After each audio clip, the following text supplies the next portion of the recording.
بسم اللہ الرحمن الرحیم۔ السلام علیکم۔ طلاق طلاق طلاق، 3 لفظوں کا یہ زہریلا خنجر میرے شوہر کی زبان سے نکلا اور سیدھا میرے دل میں پیوست ہو گیا۔ ایک لمحے میں میرا مان، میرا غرور، میرا گھر، سب کچھ خاک میں مل گیا۔ میرے قدموں تلے زمین نہیں رہی تھی۔ یوں لگا جیسے کسی نے روح کھینچ لی ہو اور صرف خالی خول باقی رہ گیا ہو۔ میری آنکھوں کے سامنے اندھیرا چھا رہا تھا اور کانوں میں صرف اس ایک لفظ کی گونج باقی تھی جو میری پوری دنیا کو تباہ کر گیا تھا۔ میں نے پھٹی پھٹی نگاہوں سے اپنے شوہر کو دیکھا۔ وہ شخص جو کل تک میری محبت کے قصیدے پڑھتا تھا، آج اس کی آنکھوں میں میرے لیے نفرت اور حقارت کے سوا کچھ نہ تھا۔ اس کے ہاتھ میں وہ بوسیدہ سا خط تھا، ایک ایسا خط جس کی ٹیڑھی میڑھی لکھائی نے میری سیدھی سادی زندگی میں ایسی آگ لگائی تھی جو شاید کبھی نہ بجھ سکے گی۔ میں آج جب اپنے ماضی کی طرف دیکھتی ہوں تو سوچتی ہوں کہ یہ سب کہاں سے شروع ہوا، کب میں نے اپنے ہنستے بستے گھر کی بنیادوں میں خود اپنے ہاتھوں سے زہر گھولنا شروع کیا۔ یہ کہانی آج کی نہیں، اس دن کی ہے جب میں شادی کی خوبصورت خواب اپنی آنکھوں میں سجائے اپنی کزن کے پاس بیٹھی تھی۔ وہ مجھ سے عمر میں بڑی اور شادی شدہ تھی، اس لیے میں اس کی ہر بات کو حرف آخر سمجھتی تھی۔ اس نے مسکرا کر میرے ہاتھ پر اپنا ہاتھ رکھا اور ایک ایسا جملہ کہا جو میرے ذہن پر ہمیشہ کے لیے نقش ہو گیا۔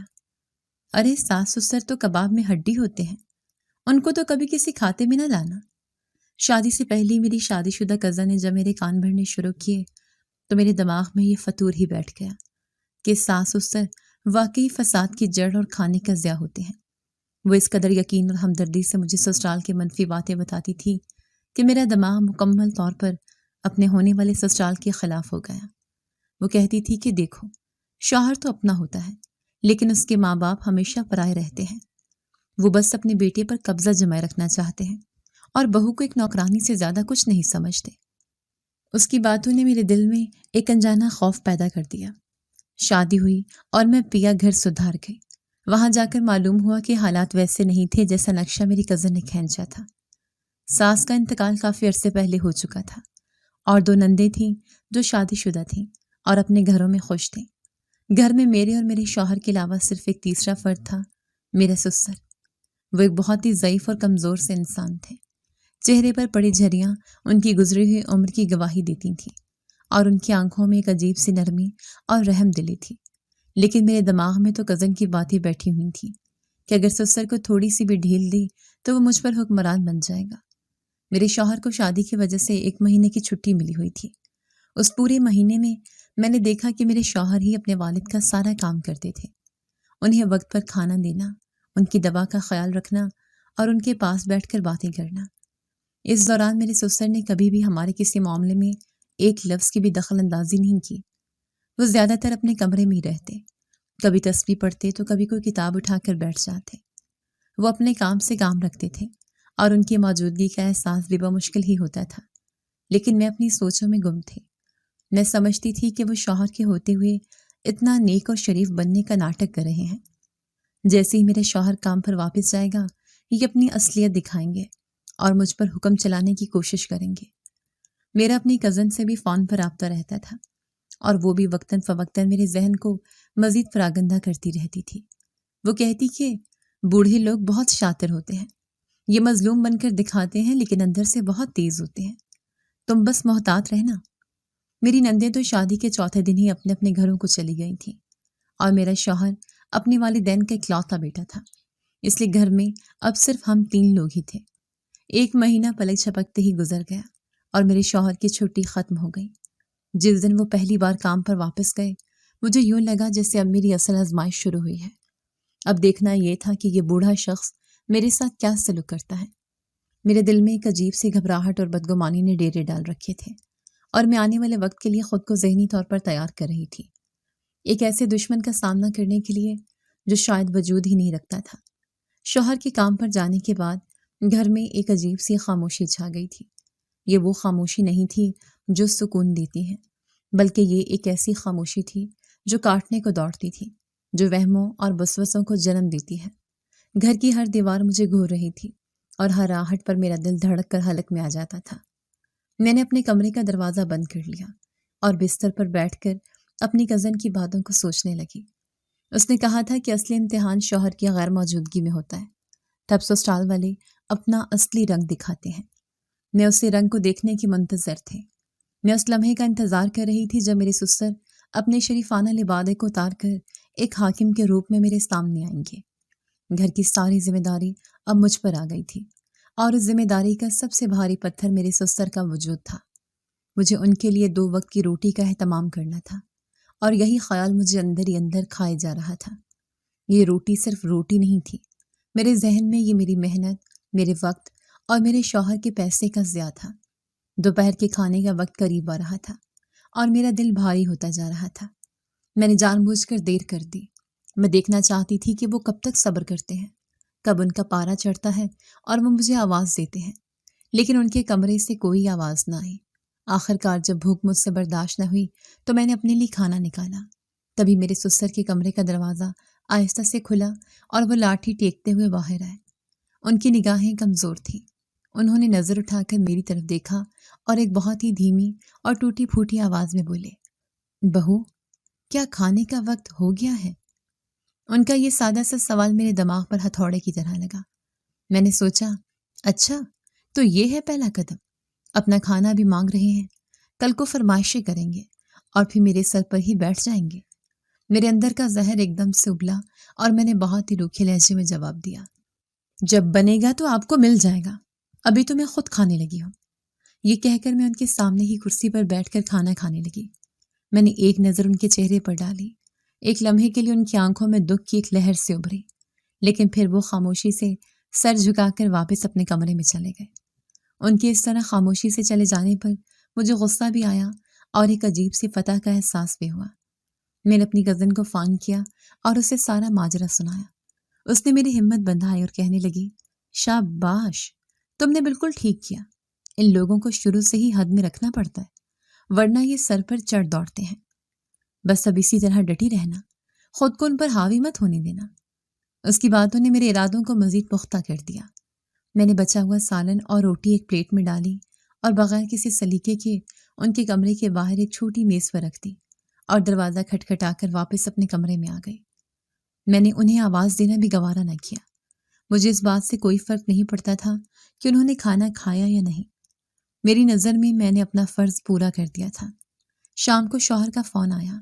اس نے بڑی محبت سے دن بھر کی رودات پوچھی اور پھر ابا کا پوچھا۔ میرے دل میں ایک لمحے کے لیے بھی کوئی خوف یا پچھتاوا نہیں تھا۔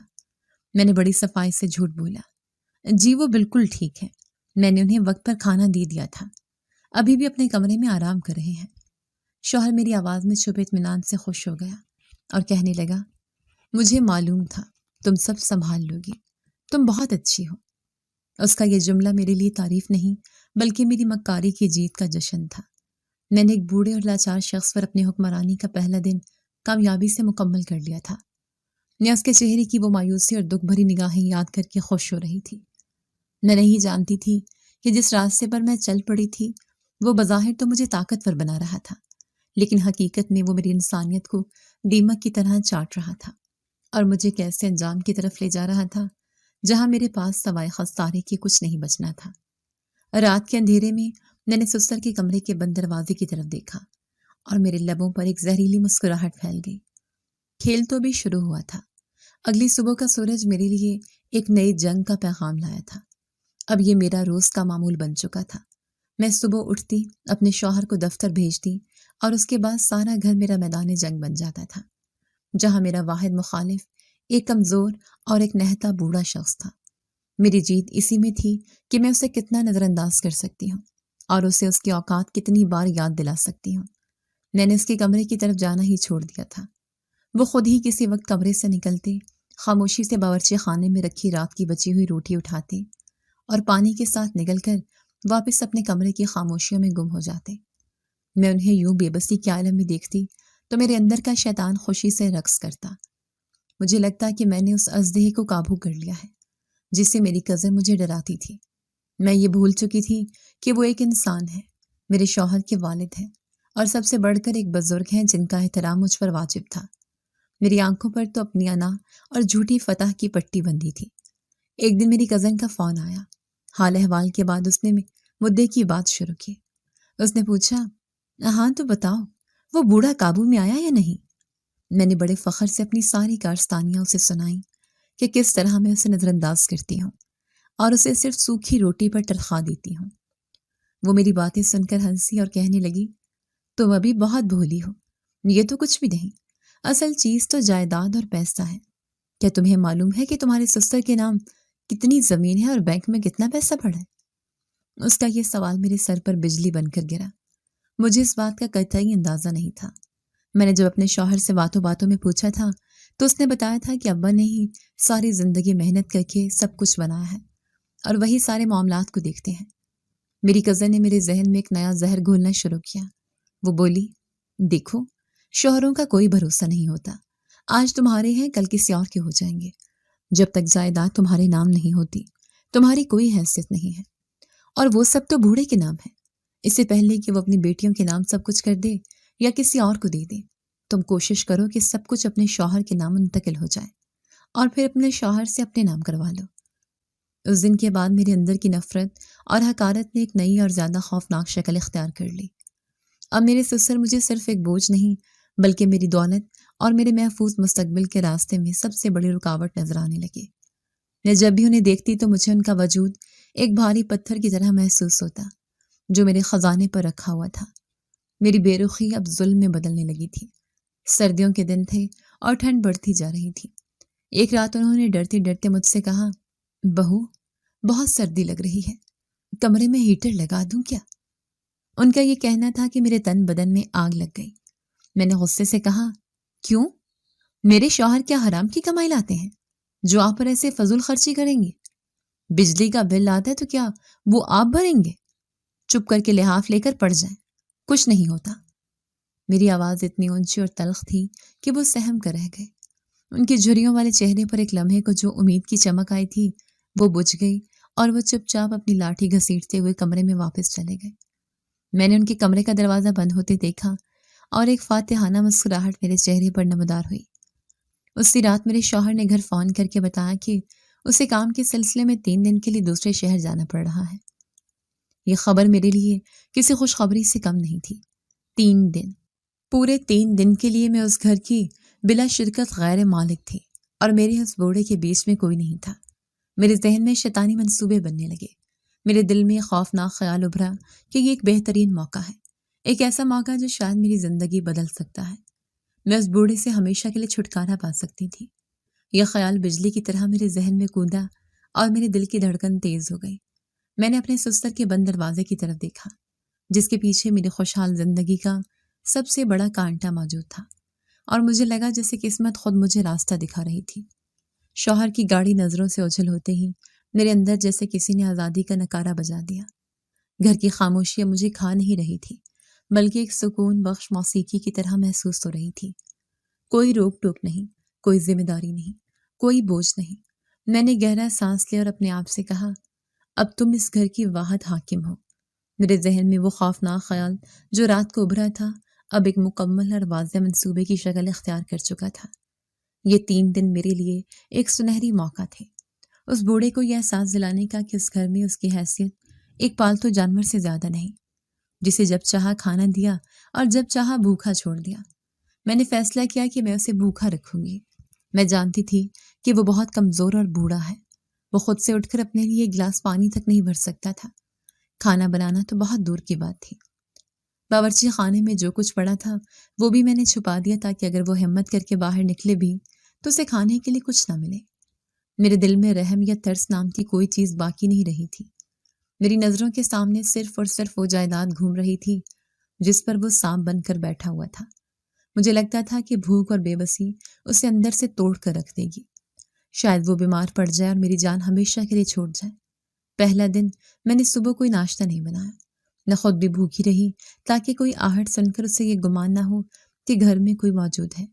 دوپہر تک میں نے انتظار کیا، اس کی کمرے سے کوئی آواز نہیں آئی۔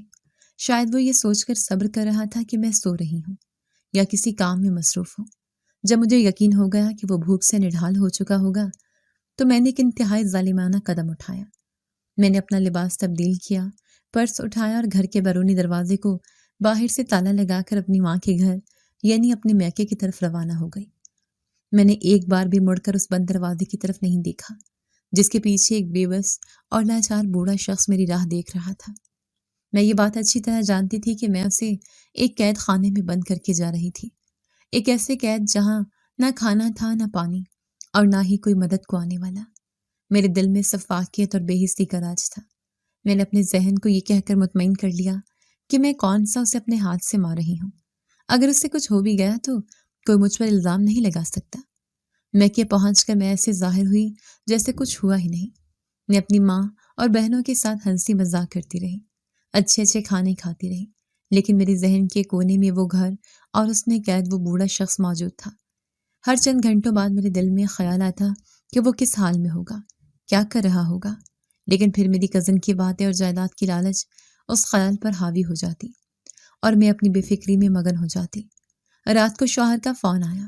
اس نے پوچھا کہ گھر میں سب کیسا ہے؟ میں نے بڑی آسانی سے جھوٹ بول دیا، جی سب ٹھیک ہے، میں گھر پر ہی ہوں، ابا جی بھی اپنے کمرے میں آرام کر رہے ہیں۔ میں نے انہیں کھانا دے دیا تھا۔ میرا دل ایک لمحے کے لیے بھی نہیں کام پا۔ میں نے اس سے باتیں کرتے ہوئے ٹیلی ویژن کی آواز تھوڑی اونچی کر دی تاکہ اسے لگے کہ میں گھر میں ہی موجود ہوں۔ شوہر میری باتوں سے مطمئن ہو گیا۔ ماں نے جب رات کو رکنے کا کہا تو میں نے فوراً حامی بھر لی۔ میرے منصوبے کا یہ دوسرا حصہ تھا۔ ایک دن کی بھوک شاید وہ برداشت کر جاتا، لیکن 2 دن کی بھوک اور پیاس ایک ضعیف انسان کے لیے جان لیوا ثابت ہو سکتی تھی۔ میں ایک پرسکون نیند سونا چاہتی تھی، یہ جانتے ہوئے کہ مجھ سے کئی میل دور ایک شخص بھوک اور تکلیف میں مبتلا ہے اور اس کی اس حالت کی ذمہ دار میں خود تھی۔ میرے اندر کا انسان مر چکا تھا اور اس کی جگہ ایک ایسی لالچی اور بے حس عورت نے لے لی تھی جسے اپنی دولت کے آگے کسی کی جان کی بھی پرواہ نہیں تھی۔ میں سو گئی اس اطمینان کے ساتھ کہ کل صبح جب میں گھر واپس جاؤں گی تو شاید مجھے کوئی خوشخبری ہی سننے کو ملے گی، ایک ایسی خبر جو مجھے اس بوجھ سے ہمیشہ کے لیے آزاد کر دے گی۔ اگلی صبح میں بڑے اطمینان اور ایک سرد مہر خوشی کے ساتھ اپنے میکے سے سسرال کے لیے روانہ ہوئی۔ پوری رات میں ایک بار بھی میرے دل میں اس بوڑھے شخص کے لیے رحم کا کوئی جذبہ پیدا نہیں ہوا۔ اس کے برعکس میں یہ سوچ کر خوش ہو رہی تھی کہ اب تک بھوک اور پیاس نے اس کا کیا حال کر دیا ہوگا۔ میرے ذہن میں فتح کے شادیانے بج رہے تھے۔ میں نے سوچا کہ آج جب میں گھر پہنچوں گی تو وہ بستر پر پڑا سسک رہا ہوگا، مجھ سے بھیک مانگے گا اور تب میں اسے اس کے اوقات یاد دلاؤں گی۔ یہ خیالات مجھے ایک عجیب سی لذت اور طاقت کا احساس دلا رہے تھے۔ میں نے جان بوجھ کر دوپہر تک کا وقت اپنے میکے میں ہی گزارا تاکہ اس کی بھوک کی شدت اور تکلیف میں مزید اضافہ ہو۔ جب میں گھر کے قریب پہنچی تو میرے دل کی دھڑکن تیز ہو گئی، لیکن یہ خوف کی وجہ سے نہیں بلکہ انجام دیکھنے کے اشتیاق کی وجہ سے تھی۔ میں نے باہر سے لگا تالا کھولا اور دھڑکتے دل کے ساتھ گھر میں داخل ہوئی۔ اندر موت جیسا سناٹا تھا۔ ایک لمحے کے لیے میرے دل میں یہ خیال آیا کہ کہیں وہ مر تو نہیں گیا، اور اس خیال کے ساتھ ہی میرے چہرے پر ایک مسکراہٹ پھیل گئی۔ اگر ایسا ہو جاتا تو میرا کام کتنا آسان ہو جاتا۔ میں نے بلند آواز میں کہا، ابا جی میں واپس آ گئی ہوں۔ کوئی جواب نہیں آیا۔ میں دھیرے دھیرے قدم اٹھاتی ہوئی اس کے کمرے کی طرف بڑھی۔ دروازہ اندر سے بند نہیں تھا۔ میں نے ہلکا سا دھکا دیا اور دروازہ چڑچڑاہٹ کے ساتھ کھل گیا۔ اندر کا منظر میری توقعات کے عین مطابق تھا۔ وہ اپنے بستر پر ایک کمزور اور بے جان سے وجود کی طرح پڑا ہوا تھا۔ اس کا چہرہ زرد اور ہونٹ خشک تھے۔ اس کی آنکھیں چھت کو گھور رہی تھیں۔ مجھے دیکھ کر اس نے بمشکل پہلو بدلا۔ اس کی حالت دیکھ کر مجھے یقین ہو گیا کہ میرا منصوبہ کامیاب رہا ہے۔ وہ مجھے دیکھ کر اٹھنے کی کوشش کرنے لگا، لیکن کمزوری کی وجہ سے اٹھ نہیں پایا۔ اس کی آنکھوں میں گہری مایوسی اور دکھ تھا۔ وہ ایک بہت ہی نحیف آواز میں بولا، بہو تم بغیر بتائے چلی گئی تھی۔ اگر مجھے بتا دیتی تو میں اپنے کھانے کا کوئی نہ کوئی بندوبست کر لیتا۔ اس کے لہجے میں غصہ نہیں، صرف ایک شکوہ تھا، ایک بے بسی تھی، لیکن میرے لیے اس کا یہ شکوہ بھی ناقابل برداشت تھا۔ میرے اندر کا سارا زہر ایک ساتھ ابل پڑا۔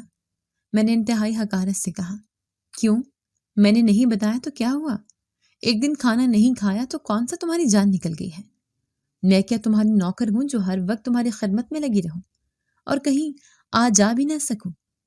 میری تیز اور زہریلی آواز سن کر وہ خاموش ہو گیا۔ اس نے اپنی آنکھیں بند کر لی جیسے وہ میری صورت دیکھنا ہی نہ چاہتا ہو۔ پھر کچھ دیر بعد اس نے آہستہ سے کہا، نہیں بہو، میری جان تو اللہ نے بچا لی۔ کل دوپہر کو پڑوسیوں کا بچہ خیرات کی کھیر دینے آ گیا تھا، میں نے وہی کھا کر گزارا کر لیا تھا۔ یہ سننا تھا کہ میرے پیروں تلے سے زمین نکل گئی۔ میرا سارا منصوبہ، میری ساری محنت، میری ساری فتح، سب کچھ ایک لمحے میں خاک میں مل گیا تھا۔ کوئی اور کوئی باہر والا میرے کھیل میں مداخلت کر گیا تھا۔ مجھے اپنے سسر پر نہیں بلکہ ان پڑوسیوں پر شدید غصہ آیا جنہوں نے وقت پر کھیر بھیج کر میرا سارا منصوبہ تباہ کر دیا۔ میرے دماغ میں خون دوڑنے لگا۔ میں نے سوچا ان لوگوں کو کیا ضرورت تھی ہمدردی دکھانے کی، یہ میرے گھر کا معاملہ تھا۔ اچھا ہوتا یہ بوڑھا ایک دن اور بھوکا رہ لیتا تو اس کی عقل ٹھکانے آ جاتی اور اسے پتہ چل جاتا کہ اس گھر میں اس کی کیا حیثیت ہے۔ میں غصے سے پیر پٹکتی ہوئی باورچی خانے میں آ گئی۔ میرے اندر کی آگ ٹھنڈی ہونے کا نام ہی نہیں لے رہی تھی۔ مجھے اپنی شکست محسوس ہو رہی تھی۔ مجھے لگ رہا تھا کہ اس بوڑھے نے اور اس کے ہمدرد پڑوسیوں نے مل کر مجھے ہرایا ہے۔ میں نے برتن زور زور سے پٹخنے شروع کر دیے۔ میری آنکھوں کے سامنے اب صرف ایک ہی مقصد تھا، اس شخص کو سبق سکھانا، اور اب کی بار میں یہ یقینی بنانا چاہتی تھی کہ کوئی باہر والا مداخلت نہ کر سکے۔ اس کی بھلائی چاہنے والے ہر راستے کو بند کرنا میرا نیا منصوبہ تھا۔ میں نے تہیہ کر لیا کہ اب میں اس کی زندگی اتنی مشکل بنا دوں گی کہ وہ خود موت کی دعا مانگنے پر مجبور ہو جائے گا۔ پڑوسیوں کی بھیجی ہوئی کھیر نے میرے دل میں جو آگ لگائی تھی وہ بجھنے کی بجائے ایک ایسے آتش فشاں میں تبدیل ہو گئی تھی جو کسی بھی لمحے پھٹنے کو تیار تھا۔ مجھے یہ بات سمجھ آ گئی تھی کہ صرف نظر انداز کرنے اور بھوکا رکھنے سے کام نہیں چلے گا۔ یہ بوڑھا میری سوچ سے زیادہ سخت جان تھا، اور اس سے بھی بڑھ کر اس کے ہمدرد موجود تھے جو میرے منصوبے میں رکاوٹ بن سکتے تھے۔ میری کزن کی باتیں میرے کانوں میں گونج رہی تھیں، خاص طور پر جائیداد اور دولت کے متعلق اس کی وارننگ۔ مجھے اب ہر گزرتے لمحے کے ساتھ یہ خوف ستانے لگا تھا کہ کہیں میرے سسر اپنی بیٹیوں کو بلا کر سب کچھ ان کے نام نہ کر دے، یا اس سے بھی برا کوئی نئی وصیت نہ لکھوا دے جس میں میرا اور میرے شوہر کا کوئی حصہ نہ ہو۔ یہ خوف اب مجھ پر ایک جنون کی طرح سوار ہو چکا تھا۔ مجھے میرے سسر اب ایک بوڑھے لاچار انسان نہیں بلکہ ایک شاطر اور عیار دشمن نظر آتے تھے جو کسی بھی وقت میری زندگی بھر کی خوشیوں پر پانی پھر سکتا تھا۔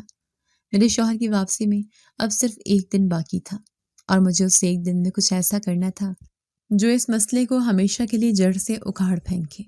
میرے اندر کی عورت مر چکی تھی اور اس کی جگہ ایک ایسی شکاری نے لے لی تھی جو اپنے شکاری کو ہر لمحہ زیر کرنا چاہتی تھی۔ میں نے اپنی کزن کو دوبارہ فون کیا اور اسے اپنی ناکامی اور غصے کے بارے میں بتایا۔ اس نے میری بات سنی اور پھر ایک ایسی بات کہی جس نے میرے ارادوں کو مزید شیطانی بنا دیا۔ وہ بولی، تم پاگل ہو جو اس وقت ضائع کر رہی ہو۔ شوہروں کا کوئی پتہ نہیں ہوتا کہ وہ کب بدل جاتے ہیں۔ جو جائیداد نام ہوگی تو شوہر دوسری شادی نہیں کر سکے گا۔ تم اس بوڑھے کو اتنا مجبور اور لاچار کر دو کہ وہ خود ہی اس گھر سے جانے کا فیصلہ کر لے، یا پھر اس نے اپنی بات ادھوری چھوڑ دی، لیکن میں اس کا مطلب اچھی طرح سمجھ گئی تھی۔ اس کے اس ادھورے جملے نے میرے ذہن میں تباہی کا ایک مکمل نقشہ بنا دیا تھا۔ اب میری حکمت عملی بدل چکی تھی۔ اب مجھے اسے صرف تکلیف نہیں دینی تھی بلکہ اس کے روح کو توڑنا تھا، اس کی ہمت کو ختم کرنا تھا، اسے یہ احساس دلانا تھا کہ وہ اس دنیا میں بالکل اکیلا اور بے یار و مددگار ہے۔ میں نے فیصلہ کیا کہ میں اسے اب کھانے پینے کی ہر چیز سے محروم کر دوں گی۔ اس دن دوپہر کو کمزوری سے جور میرے سسر اپنی لاٹھی ٹیکتے ہوئے آہستہ آہستہ باورچی خانے میں آئے۔ شاید کل کی بھوک اور آج کی امید انہیں یہاں تک کھینچ لائی تھی۔ انہوں نے کانپتے ہاتھوں سے فریج کا دروازہ کھولا۔ فریج کی روشنی میں مجھے ان کا زرد چہرہ اور اندر کو دھنسی ہوئی آنکھیں صاف نظر آ رہی تھیں۔ انہوں نے انڈے والے خانے سے ایک انڈا اٹھانے کے لیے اپنا ہاتھ بڑھایا۔ یہ ایک چھوٹا سا انڈا شاید ان کے لیے زندگی کی علامت تھا، ایک ایسی امید کہ وہ اپنے جسم کو کچھ توانائی دے سکیں گے، لیکن میں عقاب کی طرح ان پر نظر رکھے ہوئے تھی۔ جیسے ہی ان کی انگلیاں انڈے میں سے بس ہوئیں، میں جھپٹ کر آگے بڑھی اور ان کے ہاتھ سے وہ انڈا چھین لیا۔ میرا لمس اتنا سخت اور میرا انداز اتنا وحشیانہ تھا کہ وہ ڈر کر 2 قدم پیچھے ہٹ گئے۔ میں نے انڈا ہاتھ میں پکڑ کر ان کی آنکھوں میں آنکھیں ڈال کر غرا کر کہا، یہ کیا ہو رہا ہے؟ کیا یہ کوئی خیرات خانہ ہے؟ میرا شوہر تمہارے لیے حرام کی کمائی نہیں کرتا جو تم ایسے ہی عیش کرتے پھرو۔ عیش؟ ایک انڈے کو میں نے عیش کا نام دیا تھا۔ ان کی آنکھوں میں بے بسی اور حیرت کی ایک دنیا آباد تھی۔ وہ شاید یہ سوچ بھی نہیں سکتے تھے کہ ان کی بہو ان کے ساتھ ایسا سلوک بھی کر سکتی ہے۔ میں نے ان کی بے بسی کی کوئی پرواہ نہ کی اور باورچی خانے میں پڑی کل کی سوکھی اور لکڑی ہوئی روٹی کا ایک ٹکڑا اٹھایا اور اسے ایک پلیٹ میں پھینک کر ان کے آگے کر دیا۔ ساتھ ہی ایک گلاس پانی رکھ دیا اور حکم دیا، جاؤ اسی سے گزارا کرو، اور آئندہ میری اجازت کے بغیر باورچی خانے میں قدم رکھنے کی ہمت نہ کرنا۔ وہ خاموشی سے پلیٹ اٹھا کر اپنے کمرے کی طرف چلے گئے۔ ان کے قدموں میں اب لڑکھڑاہٹ پہلے سے کہیں زیادہ تھی۔ میں نے انہیں جاتے ہوئے دیکھا اور میرے دل کو ایک ٹھنڈک سی پہنچی۔ لیکن میرا انتقام ابھی پورا نہیں ہوا تھا۔ اگلا دن میرے شوہر کی واپسی کا دن تھا۔ یہ میرے پاس آخری موقع تھا۔ میں نے فیصلہ کیا کہ آج اسے روٹی کا وہ سوکھا ٹکڑا بھی نہیں ملے گا۔ آج وہ صرف ہوا اور پانی پر زندہ رہے گا۔ اگر رہ سکا تو۔ میں سارا دن اپنے کمرے میں بند رہی۔ میں نے ٹیلی ویژن کی آواز اتنی اونچی کر لی کہ مجھے باہر کی کوئی آہٹ سنائی نہ دے۔ وہ سارا دن اپنے کمرے میں ہی رہے، نہ باہر نکلے، نہ کوئی آواز سی۔ میرے دل میں ایک بار بھی یہ خیال نہیں آیا کہ جا کر دیکھوں وہ کس حال میں ہے۔ میں نے ایک دفعہ جا کر دیکھا بھی کہ وہ زندہ ہیں یا مر گئے۔ میں دل ہی دل میں سوچ رہی تھی کہ اگر وہ مر گئے تو سب اچھا ہوتا۔ میری زندگی کا سب سے بڑا کانٹا ہمیشہ کے لیے نکل جائے گا اور میں اپنے شوہر کے ساتھ اس گھر اور جائیداد پر سکون سے راج کروں گی۔ میں بس رات کا انتظار کر رہی تھی، اس خبر کا انتظار کر رہی تھی جو میرے روشن مستقبل کی ضمانت بننے والی تھی۔ رات گہری ہوتی جا رہی تھی اور گھر کی خاموشی اب میرے اعصاب پر سوار ہو رہی تھی۔ میرے شوہر کی آمد کا وقت قریب تھا اور میرا دل عجیب و غریب وسوسوں کی آماج کا بنا ہوا تھا۔ میں اپنے کمرے میں بند کسی شکاری کی طرح کان لگائے بیٹھی تھی کہ کب میرے سسر کے کمرے سے کوئی آہٹ آئے، کوئی کراہنے کی آواز، کوئی مدد کی پکار۔ لیکن وہاں مکمل سکوت تھا۔ یہ سکوت ایک طرف تو مجھے میرے منصوبے کی کامیابی کی نوید سنا رہا تھا، لیکن دوسری طرف میرے اندر ایک انجانا سا خوف بھی پیدا کر رہا تھا کہ اگر وہ سچ میں مر گیا تو میں اپنے شوہر کا سامنا کیسے کروں گی؟ میں کیا جواب دوں گی؟ میں نے اپنے ذہن میں کئی جھوٹے بہانے اور کہانیاں تیار کر لی تھیں۔ میں خود کو ہر طرح سے بے قصور ثابت کرنے کے لیے پوری طرح تیار تھی۔ تبھی باہر مرکزی دروازے پر گاڑی رکنے کی آواز آئی۔ میرا شوہر آ گیا تھا۔ میں نے جلدی سے اٹھ کر خود کو آئینے میں دیکھا، اپنے چہرے پر ایک تھکی ہوئی اور معصوم سی بیوی والے تاثرات سجائے اور دروازے کی طرف بھاگی۔ میں نے مسکرا کر اس کا استقبال کیا، لیکن میں یہ دیکھ کر حیران رہ گئی کہ اس کا چہرہ خوشی سے کسی چاند کی طرح دمک رہا تھا۔ اس کی آنکھوں میں ایک ایسی چمک تھی جو میں نے پہلے کبھی نہیں دیکھی تھی۔ وہ بہت زیادہ پرجوش تھا۔ اس نے اندر آتے ہی مجھے اپنے بازو میں بھر لیا اور گھما دیا اور اونچی آواز میں بولا، مبارک ہو، ہماری تو جیسے زندگی ہی بدلنے والی ہے۔ میں کچھ سمجھ نہ سکی۔ میں نے سوچا شاید دفتر میں اسے بہت بڑی ترقی مل گئی ہے۔ میرے دل میں بھی لالچ کی ایک نئی لہر جاگی۔ میں نے اسے کریدتے ہوئے پوچھا، ایسی کیا بات ہے؟ مجھے بھی تو بتائیں آخر، ایسی کون سی خوشخبری ہے؟ وہ مجھے صوفے پر بٹھا کر خود میرے سامنے بیٹھ گیا اور میرا ہاتھ اپنے ہاتھوں میں لے کر بولا، تمہارے لیے ایک بہت بڑی خوشخبری ہے۔ میں بہت پرجوش ہوئی کہ نہ جانے کیا خوشخبری ہے، لیکن جب شوہر نے خوشخبری سنائی تو وہ سن کر میرے قدموں تلے سے زمین نکل گئی۔ اس نے بتایا کہ میرے ابا نے کچھ عرصے پہلے ایک جگہ لاٹری کا ٹکٹ لیا ہوا تھا اور ابا نے اس پر میرا نمبر لکھوایا تھا۔ وہ اکثر اپنی قسمت آزماتے رہتے تھے، لیکن کبھی کچھ نکلا نہیں۔ لیکن آج مجھے دفتر میں فون آیا کہ ابا کے نام کروڑوں روپے کا انعام نکلا ہے۔ کروڑوں کا انعام، یہ لفظ میرے کانوں میں کسی دھماکے کی طرح بجے۔ ایک لمحے کے لیے مجھے سانس لینا بھی بھول گیا۔ میری آنکھوں کے سامنے دولت کے انبار لگ گئے، وہ سب کچھ جس کے لیے میں نے اتنے منصوبے بنائے تھے، اتنی نفرت پالی تھی، وہ سب کچھ اب ایک ہی جھٹکے میں مجھے ملنے والا تھا۔ میں خوشی سے چیخنا چاہتی تھی، لیکن پھر میرے شوہر نے اگلا جملہ کہا اور میری ساری خوشی، سارا جوش ایک برف کی سیل میں بند ہو گیا۔ اس نے کہا، وہ انعام ہمیں صرف تبھی مل سکتا ہے جب ابا کے پاس موجود وہ اصلی ٹکٹ ہم ان کو جمع کروائیں گے۔ ابا نے وہ ٹکٹ اپنی ڈائری میں سنبھال کر رکھا تھا۔ چل کر ابا کو یہ خوشخبری سناتے ہیں اور ان سے وہ ٹکٹ لیتے ہیں۔ یہ سننا تھا کہ میرے پیروں تلے واقعی زمین نہیں رہی۔ وہ ٹکٹ اس بوڑھے کے پاس ہے جسے میں پچھلے 2 دن سے بھوکا پیاسا مارنے کی کوشش کر رہی تھی۔ وہ بوڑھا جو اپنے کمرے میں موت کی سی خاموشی میں پڑا ہے۔ ایک دم سے وہ خاموشی جو مجھے کامیابی کی علامت لگ رہی تھی، اب کسی خطرے کے الارم کی طرح میرے کانوں میں بجنے لگی۔ جس شخص کی موت کی میں دعا کر رہی تھی، اب اس کی زندگی میری سب سے بڑی ضرورت بن گئی تھی۔ میرا شوہر خوشی سے ابا ابا پکارتا ہوا ان کے کمرے کی طرف بھاگا اور میرا دل دھک دھک کرنے لگا۔ میں صورتحال سمجھنے سے قاصر تھی کہ اب کیا ہوگا۔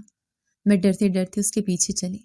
جیسے میرا شوہر میرے سسر کے کمرے میں گیا تو سسر بے سدھ پڑا ہوا تھا۔ کمرے میں ایک عجیب سی ٹھنڈک اور وحشت تھی۔ میرے شوہر نے آگے بڑھ کر انہیں ہلایا، ابا اٹھیں، ابا دیکھیے میں آپ کے لیے کیا خبر لایا ہوں۔ لیکن وہ وجود ساکت تھا۔ جب شوہر نے انہیں جھنجھوڑا اور چیخ کر پکارا تو پتہ چلا کہ سسر کا انتقال ہو چکا تھا۔ میں پھٹی پھٹی نگاہوں سے بس سسر کی لاش کو دیکھ رہی تھی۔ میرے کانوں میں میرے شوہر کی چیخیں گونج رہی تھیں، لیکن میرے ذہن میں صرف ایک ہی بات چل رہی تھی، کروڑوں کا انعام، وہ ٹکٹ، سب ختم ہو گیا۔ میرا شوہر اب باپ سے بہت محبت کرتا تھا، وہ ان کی وفات پر نڈھال ہو گیا۔ روتے روتے اس نے مجھ سے پوچھا کہ میں نے آخری دفعہ سسر کو کب دیکھا تھا۔ یہ میری زندگی کا فیصلہ کن لمحہ تھا۔ میں سچ بول کر شاید اپنے گناہ کا بوجھ ہلکا کر سکتی تھی، لیکن لالچ اور خوف نے میری زبان پر قبضہ کر لیا تھا۔ میں نے آنسو بہاتے ہوئے جھوٹ کا سہارا لیا اور کہا، ابھی دوپہر میں ہی تو میں نے انہیں اپنے ہاتھ سے کھانا دیا تھا، تب تو وہ بالکل ٹھیک تھے۔ میں نے یہ جھوٹ اس لیے بولا کیونکہ میں جانتی تھی کہ ایک مردہ اٹھ کر تھوڑی سچ بتا سکتا تھا۔ میں اس وقت یہ نہیں جانتی تھی کہ مردے سچ نہیں بولتے، لیکن سچائی کو زندہ رہنے کے لیے مردوں کی گواہی کی ضرورت نہیں ہوتی۔ میرے سسر کی لاش کے قریب کھڑے ہو کر بولا گیا وہ جھوٹ میری روح پر ایک ایسے کالے داغ کی طرح ثبت ہو گیا تھا جسے اب شاید کوئی چیز مٹا نہیں سکتی تھی۔ میرے شوہر نے میری بات پر یقین کر لیا، وہ کر بھی کیسے نہ کرتا، اس نے تو مجھ سے ہمیشہ محبت ہی کی تھی۔ اس کے وہم و گمان میں بھی نہیں تھا کہ اس کی بیوی ایک قاتل ہو سکتی ہے۔ اس رات گھر میں قیامت کا سما تھا۔ رشتہ داروں کو فون کیے گئے، میری نندے روتی پیٹتی اپنے باپ کے گھر پہنچ گئی۔ ہر طرف آہو بکا اور غم کا ماحول تھا، اور میں اس سارے ڈرامے کی مرکزی کردار مگرمچھ کے آنسو بہاتی ہوئی سب کو تسلیاں دے رہی تھی۔ ہر کوئی میرے صبر اور میری خدمت کی تعریف کر رہا تھا۔ آنے جانے والے لوگ میرے شوہر سے کہتے کہ تم خوش قسمت ہو جو تمہیں ایسی بیوی ملی جس نے تمہارے باپ کی اتنی خدمت کی۔ ہر تعریف کا لفظ میرے منہ پر ایک تمانچے کی طرح لگتا، لیکن میں اپنے چہرے پر مسکینی اور غم کے تاثرات سجائے رکھتی۔ میرا اصل غم تو کچھ اور تھا۔ جب سب لوگ میرے سسر کی موت پر رو رہے تھے، میں اپنے دل میں ان کروڑوں روپے کے ضائع ہو جانے کا ماتم کر رہی تھی۔ تیسرے دن جب زیادہ تر رشتہ دار جا چکے تھے اور میرا شوہر بھی کچھ دیر کے لیے قبرستان گیا ہوا تھا، میں نے موقع غنیمت جانا اور چپکے سے اپنے سسر کے کمرے میں گھس گئی۔ میں نے دروازہ اندر سے بند کر لیا اور ایک جنونی کی طرح تلاشی شروع کر دی۔ میں نے ان کی الماری کا ہر کونا دیکھا، ان کے بستر کے گدے کے نیچے ٹٹولا، ان کی پرانی کتابوں کا ایک ایک ورق الٹ کر دیکھا۔ مجھے ان کی ڈائری مل گئی، لیکن اس کے اندر ٹکٹ موجود نہیں تھا۔ میں نے ڈائری کو غصے سے زمین پر پٹخ دیا۔ میں پاگلوں کی طرح ہر دراز، ہر صندوق اور ہر چیز کو الٹ پلٹ رہی تھی۔ میں اس شخص کی موت کی ذمہ دار تھی، لیکن مجھے اس کے سامان کو چھوتے ہوئے ذرا بھی شرمندگی یا خوف محسوس نہیں ہو رہا تھا۔ میری ان آنکھوں پر تو دولت کی ایسی پٹی بندھی تھی کہ مجھے اور کچھ دکھائی ہی نہیں دے رہا تھا۔ گھنٹوں کی تلاشی کے بعد بھی جب وہ ٹکٹ نہ ملا تو میں تھک ہار کر وہیں فرش پر بیٹھ گئی۔ میرا دل مایوسی کی گہرائیوں میں ڈوب گیا تھا۔ کروڑوں روپے میرے ہاتھ آ کر چلے گئے تھے اور میں کچھ نہیں کر سکی تھی۔ یہ میری زندگی کی سب سے بڑی ناکامی تھی۔ سسر کی وفات کے بعد وہ لاٹری کا ٹکٹ بھی ہمیشہ کے لیے ضائع ہو گیا، کیونکہ ٹکٹ نہ معلوم کہاں تھا اور اس کے بغیر لاٹری نہیں مل سکتی تھی۔ لیکن میرے دکھوں کا سلسلہ ابھی یہیں ختم نہیں ہوا تھا۔ کچھ دن بعد میرے سسر کے وکیل کا فون آیا۔ اس نے بتایا کہ وہ مرحوم کی وصیت کے سلسلے میں ہم سب سے ملنا چاہتے ہیں۔ میرے دل میں امید کی ایک آخری کرن جاگی۔ میں نے سوچا چلو لاٹری نہیں ملی تو کیا ہوا، یہ گھر، زمین اور بینک میں موجود رقم تو ہے ہی، یہ بھی کروڑوں کی جائیداد تھی۔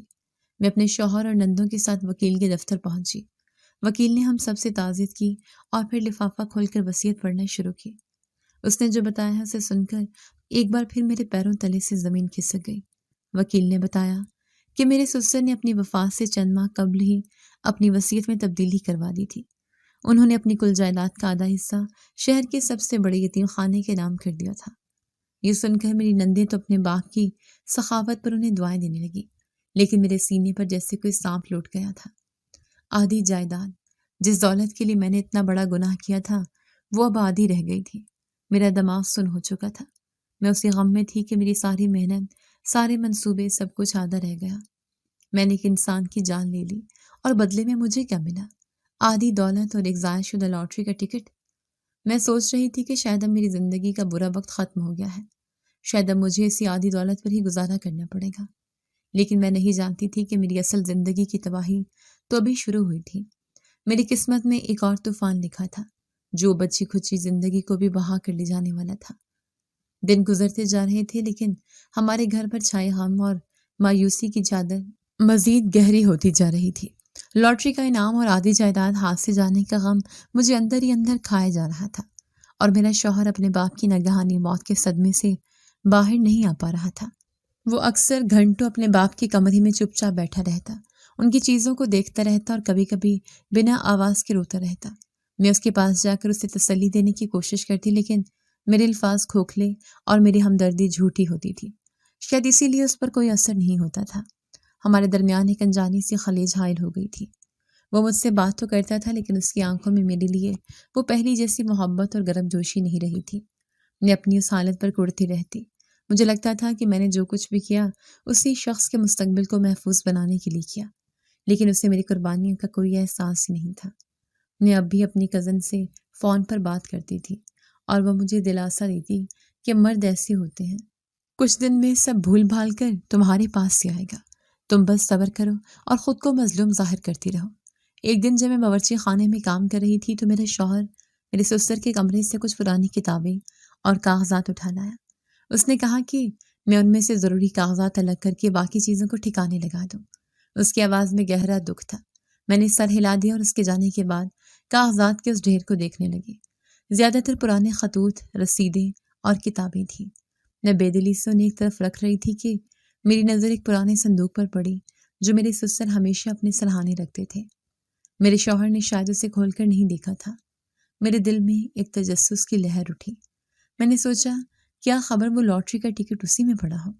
میں نے جلدی سے اٹھ کر وہ صندوق کھولا اور اس میں کچھ پرانی تصویریں، ایک تسبیح اور کچھ کاغذات تھے۔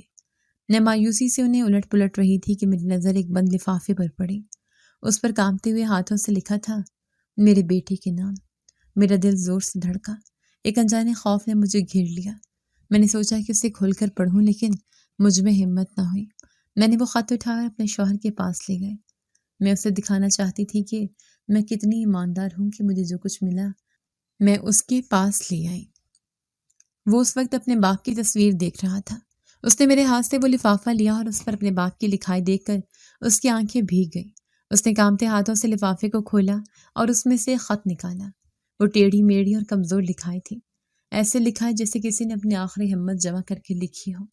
میرا شوہر وہ خط پڑھنے لگا اور میں اس کے چہرے کے تاثرات کو دیکھنے لگی۔ جیسے جیسے وہ پڑھتا جا رہا تھا اس کے چہرے کا رنگ بدلتا جا رہا تھا۔ اس کے ماتھے پر پسینہ آ گیا، اس کے ہاتھ کانپنے لگے اور اس کی آنکھوں میں جو دکھ اور اداسی تھی اس کی جگہ آہستہ آہستہ ایک ناقابل یقین حیرت، پھر شدید غصے اور آخر میں ایک برف جیسی سرد نفرت نے لے لی۔ اس نے ایک بار خط پڑھا، پھر دوبارہ پڑھا۔ اس کی سانسیں تیز ہو رہی تھیں۔ جب اس نے خط پڑھ کر ختم کیا تو اس نے اپنی نظریں اٹھائیں اور میری طرف دیکھا۔ اس کی ان آنکھوں میں جو میں نے دیکھا وہ میری روح تک کو فنا کر گیا۔ ان میں میرے لیے وہ محبت نہیں تھی جس کی میں عادی تھی۔ ان میں میرے لیے وہ عزت نہیں تھی جو میرا مان تھی۔ ان آنکھوں میں میرے لیے صرف اور صرف حقارت تھی، ایک ایسی شدید نفرت جیسے کوئی انسان کسی زہریلے سانپ کو دیکھتا ہے۔ اس کی نظریں کسی تیز دار خنجر کی طرح میرے وجود میں اتر رہی تھیں اور مجھے اپنا آپ ٹکڑوں میں بٹتا ہوا محسوس ہو رہا تھا۔ اس نے کچھ کہا نہیں، بس مجھے اسی نظر سے دیکھتا رہا اور اس کی یہ خاموشی کسی بھی طوفان سے زیادہ خوفناک تھی۔ مجھے لگا جیسے وقت رک گیا ہے اور میری زندگی کا فیصلہ سنایا جانے والا ہے۔ میرے شوہر کی وہ خاموش اور نفرت بھری نگاہیں مجھ پر کسی تیزاب کی طرح پڑ رہی تھیں۔ میں نے کچھ بولنے کے لیے منہ کھولا، لیکن میرے حلق میں الفاظ جیسے کانٹے بن کر چپ گئے۔ وہ آہستہ سے اپنی جگہ سے اٹھا، اس کے ہاتھ میں وہ خط اب بھی کانپ رہا تھا۔ وہ میری طرف بڑھا اور میرے بالکل سامنے آ کر رک گیا۔ اس کی آنکھوں میں آنسو نہیں تھے، صرف ایک ویرانی اور شدید غصہ تھا۔ اس نے میرے وجود کو جیسے نظر انداز کرتے ہوئے میرے پیچھے دیوار کو گھورتے ہوئے ٹھنڈی، بے جان اور ذہن میں بجھی ہوئی آواز میں بولنا شروع کیا۔ اس نے کہا، میں جب سے ابا کی وفات ہوئی ہے ہر روز خود سے ایک ہی سوال پوچھتا تھا کہ آخر ایسا کیا ہوا تھا۔ وہ بیمار تو تھے لیکن اتنے بھی نہیں کہ یوں اچانک چلے جائیں۔ میرے دل کو کبھی سکون نہیں ملا۔ مجھے لگتا تھا جیسے کوئی بات ہے جو مجھ سے چھپی ہوئی ہے۔ آج اس خط نے وہ ساری باتیں عیاں کر دی ہیں۔ پھر اس نے وہ خط میرے چہرے کے سامنے کر دیا اور حکم دیا، اسے پڑھو، بلند آواز میں پڑھو۔ میں چاہتا ہوں کہ تم اپنے ہی الفاظ میں اپنے جرم کا اقرار سنو۔ میں نے کانپتے ہاتھوں سے وہ خط پکڑا۔ میری ہمت جواب دے چکی تھی۔ میں نے انکار میں سر ہلایا۔ اس پر وہ خود ہی خط پڑھنے لگا۔ اس کی آواز میں کوئی جذبات نہیں تھے، جیسے وہ کسی مردہ انسان کی کہانی سنا رہا ہو۔ اور شاید وہ ٹھیک ہی تھا، کیونکہ اس لمحے میں اس کے اندر کی محبت اور میرے اندر کی انسانیت دونوں مر چکے تھے۔ اس نے پڑھنا شروع کیا، میرے پیارے بیٹے، جب تمہیں یہ خط ملے گا تو شاید میں اس دنیا میں نہیں ہوں گا۔ اس نے ایک لمحے کے لیے توقف کیا، ایک گہرا سانس لیا اور میری طرف دیکھے بغیر پڑھتا رہا۔ اس نے سب کچھ پڑھا جو میں پہلے ہی پڑھ چکی تھی، لیکن اس بار ہر لفظ میرے کانوں میں پگھلے ہوئے سیسے کی طرح اتر رہا تھا۔ جب وہ اس حصے پر پہنچا جہاں میرے سسر نے انڈے کا ذکر کیا تھا تو اس کی آواز بھر آ گئی۔ اس نے خط سے نظر ہٹا کر میری طرف دیکھا اور پوچھا، ایک انڈا؟ تم نے میرے باپ کو ایک انڈے سے محروم کر دیا؟ وہ باپ جس نے اپنی پوری زندگی کی کمائی مجھ پر اور اس گھر پر لگا دی، تم نے اسے ایک انڈے کا محتاج کر دیا؟ میں نے روتے ہوئے کہا، نہیں، یہ جھوٹ ہے، انہوں نے غلط سمجھا ہے۔ میں تو اس نے میری بات کاٹ دی اور چیخ کر بولا، جھوٹ؟ کیا یہ بھی جھوٹ ہے کہ تم انہیں گھر میں اکیلا بھوکا پیاسا چھوڑ کر اپنے میکے چلی گئی تھی؟ اس نے خط کا وہ حصہ پڑھا اور پھر بولا، مجھے یاد ہے میں نے اس دن تمہیں فون کیا تھا اور تم نے کہا تھا کہ تم نے ابا کو کھانا دے دیا ہے اور وہ آرام کر رہے ہیں۔ تم مجھ سے جھوٹ بول رہی تھی جب میرا باپ یہاں بھوک سے تڑپ رہا تھا۔ میرا پورا وجود کانپ رہا تھا، میرے پاس کوئی جواب نہیں تھا۔ ہر الزام سچا تھا، ہر لفظ حقیقت پر مبنی تھا۔ آخر میں نے اس خط کا آخری حصہ پڑھا، بیٹا، میں ایسی بے حس اور ظالم عورت سے اپنی نسل آگے نہیں بڑھانا چاہتا۔ میری تم سے آخری درخواست ہے کہ اس رشتے کو یہیں ختم کر دینا۔ خط ختم ہو چکا تھا لیکن کمرے میں قیامت خیز خاموشی چھا گئی تھی۔ میں نے آخری کوشش کے طور پر اس کے پیروں میں گرنے کی کوشش کی لیکن اس نے مجھے ہاتھوں سے روک دیا۔ اس کے لمس میں اب وہ محبت نہیں، صرف کراہیت تھی۔ وہ بولا، میرے باپ نے تو صرف درخواست کی تھی، لیکن میں تمہیں حکم سناتا ہوں۔ میں ایک ایسے عورت کے ساتھ ایک لمحہ بھی نہیں گزار سکتا جس کے ہاتھ میرے باپ کے خون سے رنگے ہوں۔ تم نے صرف میرے باپ کو ہی قتل نہیں کیا، تم نے اس محبت اور اعتبار کو بھی قتل کیا ہے جو میں تم سے کرتا تھا۔ میں کسی قاتل کے ساتھ نہیں رہ سکتا۔ اور پھر اس نے میری آنکھوں میں دیکھتے وہ 3 الفاظ کہے جو اس کہانی کے شروع میں نے سنے تھے، وہ 3 الفاظ جو کسی بھی عورت کے لیے اس کی دنیا کے خاتمے کا اعلان ہوتے ہیں، طلاق، طلاق، طلاق۔ یہ الفاظ میرے کانوں میں پڑے اور مجھے لگا جیسے پوری کائنات میرے سر پر آ گری ہے۔ اس نے میرا بازو پکڑا اور مجھے کسی بے جان گڑیا کی طرح گھسیٹتا ہوا گھر کے مرکزی دروازے تک لے گیا۔ اس نے دروازہ کھولا اور مجھے باہر دھکا دے دیا۔ میں دہلیز پر گر پڑی۔ اس نے میرے منہ پر دروازہ بند کر دیا اور اندر سے کنڈی چڑھانے کی آواز آئی۔ وہ گھر جس کے لیے میں نے ایک انسان کی جان لے لی تھی، آج اس گھر کا دروازہ مجھ پر ہمیشہ کے لیے بند ہو چکا تھا۔ میں بہت دیر تک اس بند دروازے کے آگے بیٹھی روتی رہی، لیکن اسے کھولنے والا کوئی نہیں تھا۔ اس دن کے بعد میری زندگی ایک ناختم ہونے والی سزا بن گئی۔ میں اپنے میکے واپس آ گئی لیکن یہاں بھی میری کوئی عزت نہیں تھی۔ میرے والدین میری وجہ سے شرمندہ تھے اور بھائی بھابھی مجھے ایک بوجھ سمجھتے تھے۔ میں نے اپنی کزن سے رابطہ کیا تو اس نے صاف کہہ دیا کہ تم اپنی بے وقوفی کی وجہ سے پکڑی گئی، اس میں میرا کوئی قصور نہیں۔ میں اس دنیا میں بالکل اکیلی رہ گئی۔ اب میں اکثر تنہائی میں بیٹھ کر سوچتی ہوں کہ میں نے کیا پایا اور کیا کھویا۔ میں نے ایک ایسے شخص کی جان لے لی جو مجھ سے کبھی کچھ نہیں چاہتا تھا، صرف 2 وقت کی روٹی اور تھوڑے سے احترام کے سوا، اور اس سے گناہ کے بدلے میں نے اپنی پوری زندگی کا سکون، اپنی محبت، اپنا گھر، اپنی عزت اور اپنا مستقبل سب کچھ کھو دیا۔ وہ کروڑوں کی لاٹری ایک سراب ثابت ہوئی اور وہ جائیداد جس کے لیے میں اندھی ہو گئی تھی وہ بھی میرے کسی کام نہ آئی۔ اب میں اپنے کیے پر پچھتاتی ہوں۔ میرے آنسو اب خشک نہیں ہوتے، لیکن میرے پاس سوائے خسارے کے اور کچھ حاصل نہیں ہوا۔ میری زندگی اب ایک ایسی کہانی ہے جو دوسروں کے لیے ایک عبرت کا نشان بن کر رہ گئی ہے۔ ایک ایسے مثال کی لالچ اور ظلم کا انجام ہمیشہ تباہی ہی ہوتا ہے۔ جی تو دوستو، کیسی لگی آپ کو ہماری آج کی کہانی؟ اپنی رائے کا اظہار ہمارے کمنٹس باکس میں ضرور کیجیے گا، اور اگر آپ کو ہماری ویڈیو پسند آئی ہے تو کر لیجیے ہمارے چینل کو سبسکرائب، ویڈیو کو لائک اور بیل آئیکن لازمی پریس کر لیجیے تاکہ ہر نئی آنے والی ویڈیو کا نوٹیفیکیشن آپ کو بر وقت موصول ہو سکے۔ ملتے ہیں ایسی ہی ایک سبق آموز کہانی کے ساتھ، تب تک کے لیے اللہ نگہبان۔